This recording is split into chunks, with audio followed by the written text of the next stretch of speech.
we have not low information, there's plenty of information. I feel like we have a very crusted over society. Like they don't want to consider anything that's, not easily digestible, and they're always looking for offense. And as you're laying out, Chanel Dickerson, in these neighborhoods, they're under siege.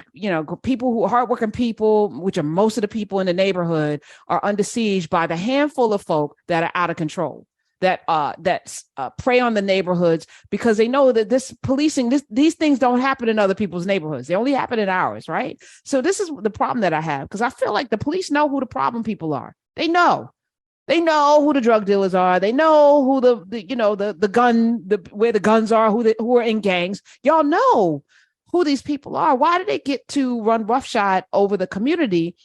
And it feels like there's almost a concert going on in terms of like the police bad actors with these people in the neighborhood that are literally terrorizing the neighborhood. And how could that change based on what, Pam is, putting forth with I guess the two of you together are putting forth in terms of solutions? You're one person, you made a difference, but you didn't change the system. Yeah, it's going to take more than one person or a few people to change the system. And I have to admit, when you ask the questions here, that I think I was a little naive in policing, and I quickly learned that I couldn't change a system by myself.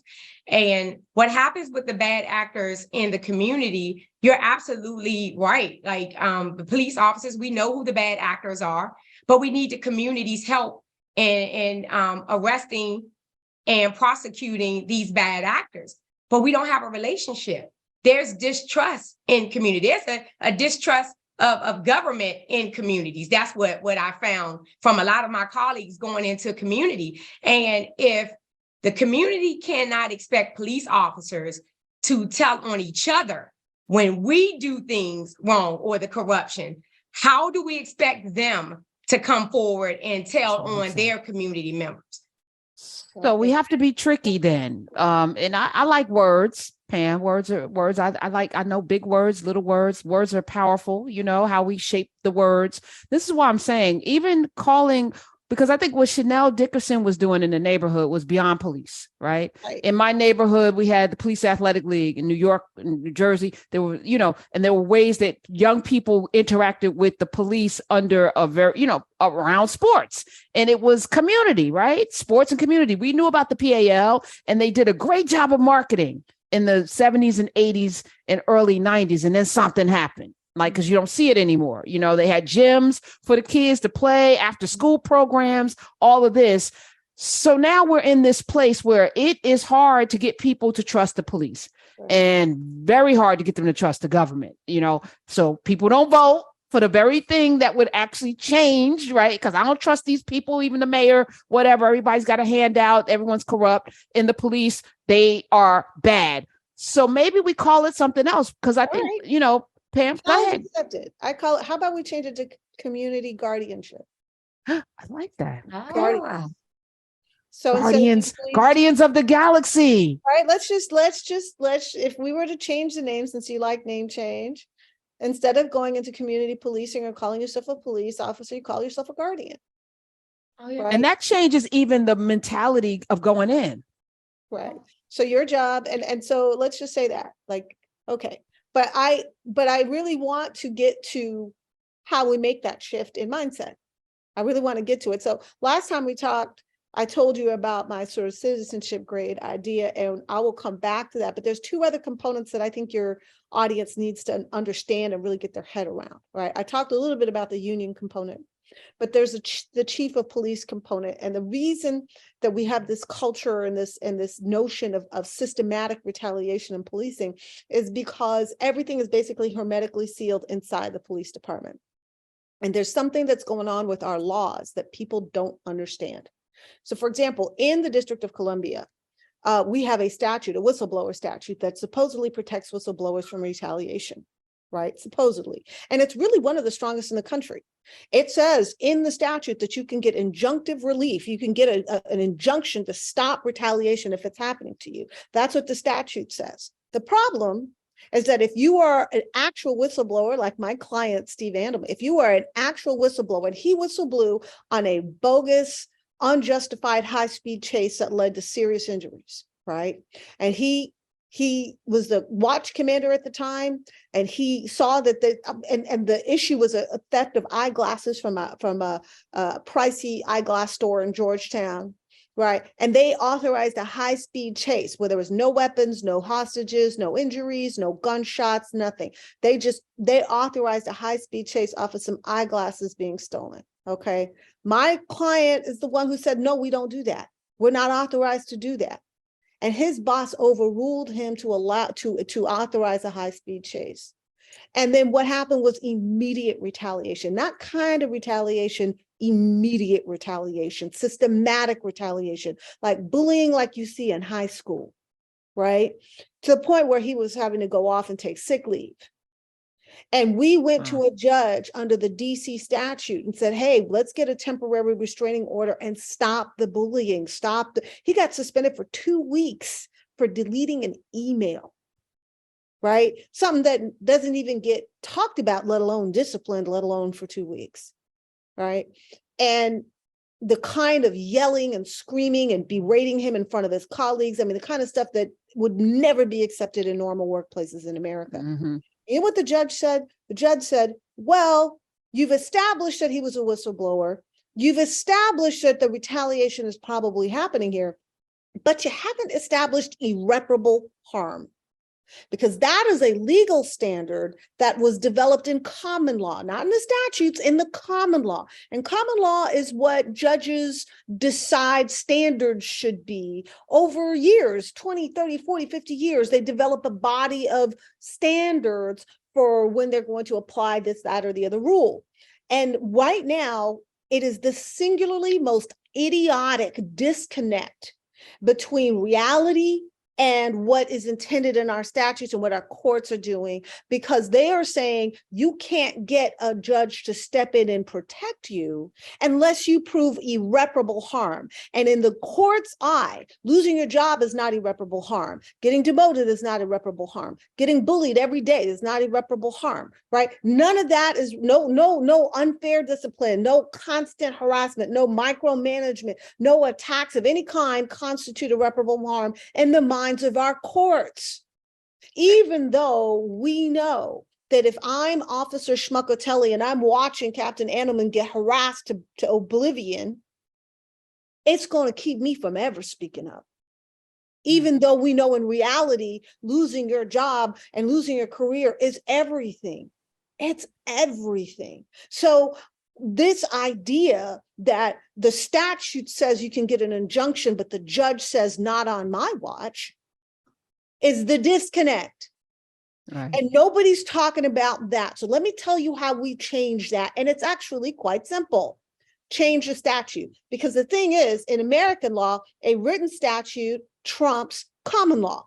It trumps precedent. If the statute says you will do X, Y, and Z, then you will. So if we change our whistleblower statutes to say that a person does not have to allege, let alone prove irreparable harm, to get a judge to step in and stop the retaliation as it is happening, it changes everything.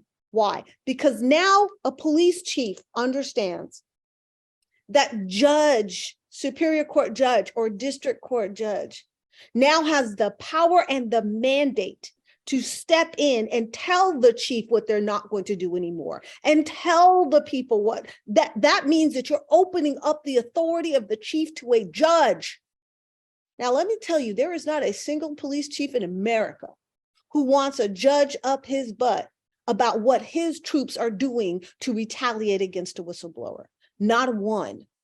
So if you make that change, I guarantee you, those chiefs of police will shut down that retaliation before it happens. Right now, we have a police chief in Washington, D.C., Robert Conti, who doesn't give a damn about retaliation. It is a culture of retaliation. He knows they're retaliating. He's happy with it. He doesn't even have a policy against retaliation. There's no policy at MPD against retaliation, right? But that change in the DC statute, which says you're entitled to injunction, all it has to say to change the entire game is a person who establishes that they have whistleblown and are being retaliated against does not need to assert or prove irreparable harm, and a judge will step in, must step in to enjoin the retaliation if those first two prongs are established. That changes the entire game. That's not police being transparent to the city council or being transparent to the mayor. This is a judge with the power of injunction to stop the bullshit while it's happening. That's when another officer can say, I'm willing to come forward because there really is something that will protect me. Because right now there isn't. Pam Keith, Esquire. So how do we get that into law? How do we make this happen? Make a movement. Your listeners and everybody that they know people like me, talking to people on the Hill, talking to people in the DC City Council. All right, give us exactly who. All right, DC City Council. There are, I don't even know how many people on the DC City Council. I don't even know either. So this is step one, because this is how intentional we have to be with showing people what to do. You Absolutely. Just can't throw something like that out there without saying, step one, who's on the city council? Let me do a quick Google search. When you do a quick Google search, you got Charles Allen, you've got Kenny McDuffie, you've got Phil Mendelson, you got a variety of other people. They need to hear, and I've been advocating this, but this is not okay. Let me just tell you. Okay, the chair is somebody you said, Phil Mendelson. Kenyon McDuffie is the chair pro tempore, whatever that is. You have a councilwoman Anita Bonds. You have a council member at large, Christina Henderson. You have Robert C. White, and this is what I'm saying. We should focus, like on one city and then rinse and repeat the way APAC does. Like here's the rule. Brianna Nadeau, you got Brooke Pinto, Matthew Fruman. These are wards 1, 2, and 3. Ward 4 is Janice Lewis George. Ward 5, if you live in one of these wards, listen up, Zachary Parker. Ward 6 is Charles Allen. Ward 7, Vincent C. Gray. And Ward 8, Trayon White Sr. We're going to tweet this out, the DC City Council. Okay. Now, Pam, we got a list of these DC City Council members. We should call them, or do we hand them, here's what we want? Like there should be something written that we can email to them, right? Yeah. And what does it say? What does this thing say? We demand a change in the DC WPA, which is the Whistleblower Protection Act, that states that a whistleblower does not need to allege or establish irreparable harm to be entitled to injunctive relief, and that a court shall issue injunctive relief if it is established that the person is an actual whistleblower and is suffering retaliation. That the court shall, right? That word, SHALL, takes away the discretion of the court to be bullshit and say, "Oh no, I like the police officers. I don't want to step on this on the." Why not must? Why not must? Because that's the way we write laws, hon. Okay, all right. I'm sorry, I forgot she's a lawyer. Let me stay. Right. Let me stay. So that's the word you shall. Okay. And so so the judge has to issue injunctive relief if they establish, one, that there is a real whistleblowing, and B, that there is that retaliation is occurring. And the beautiful thing Church Finger, hold on. Church Finger, I'm sorry. Can you send me those 2 sentences? Because you were talking very fast. I'll be glad to write it down. All right, write it up. Okay. Now, once you write it up, because it's going to have your legal jargon that you know, right? We put it in what format? What format? Is it a Word document? Is it a PDF? We could put it in a Word document. We could put it in a tweet. We could put it on Facebook. We could put it on Instagram. We can put it in a newspaper. We could put it in an email directly to these people. This is not complicated. Where it gets complicated is in the politics, not in the law. The politics is that the FOP and the chiefs are not going to like this, not one little bit, because FOP is the instrument that enforces retaliation. Right. The police union are the ones. But in terms of, all right, hold on. One more thing. I'm sorry. All right. So we're going to tweet out these council people. And when you click on them, you'll see their email addresses. All of them have an email address, right? So first things first, after Pam sends me this, I'm going to tweet it out. Is there a hashtag? Because this is how we have to construct, right? And once we do DC, which we already have former assistant chief here, Chanel Dickerson is here as well. Once we do DC, then we go Atlanta. Maybe we should do Memphis next, but they seem like the spotlight is on them already. I think we should hit something in Florida too. But this can be done in DC, right? Absolutely. So Or once you St. do that, I'm Louis. going to tweet it out, and then y'all cut and paste.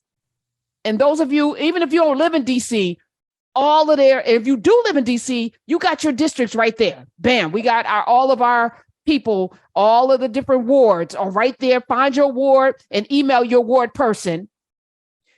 And then I'll do it like every Monday.